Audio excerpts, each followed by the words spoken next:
Bayan, asahan na ang malaking pagbabago sa G. Araneta Avenue sa Quezon City na matagal ng flood-prone area sa Metro Manila.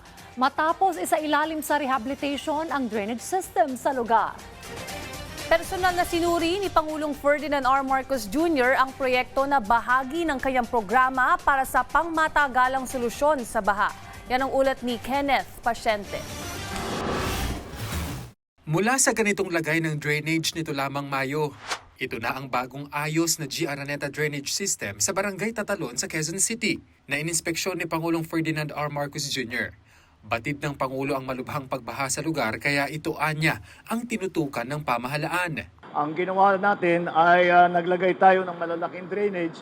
Kung maalala ninyo, noong nakaraan, nandito rin kami, ipinakita natin yung napakalaki na mga tubo, na goma, na bago, na yun ang in-install natin dito. Yung mga nakikita ninyo mga butas dito, yung mga drainage, ang sa ilalim niyan ay yun na nga, yung ating mga malalaki, mas malaki pa sa tao.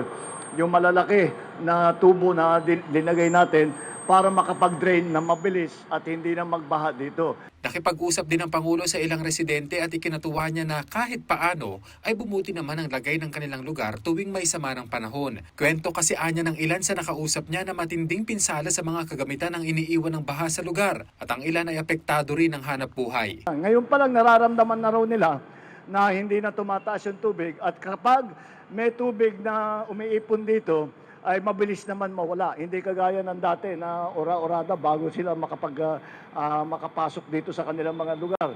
Kaya tila nabunutan ng tinik ang mga residente sa lugar gaya ni Ofelia. Kwento niya may mga pagkakataon kasi nalampas tao ang taas ng baha sa kanilang lugar. Pero mas maayos na ngayon dahil sa pagkukumpuni ng drainage. Ngayon, parang ito ngayong ginagawa yung karsada para yung hindi na masyado baba lang sa amin sa baba, mawawala agad. Pero itong pasada, ginawaan nila ng project, pag umuulan, wala na agad tubig. Kaya ang laki ng pasalamat po namin nga ang lugar po namin inaayos. Sabi naman ng Pangulo na dapat tugunan ang problema sa basura na sanhi ng baha. Naiparating na raw ito sa QCLGU. Sa laki kasi anya ng problema sa basura, dapat magkaroon ng sistema sa pagkolekta nito.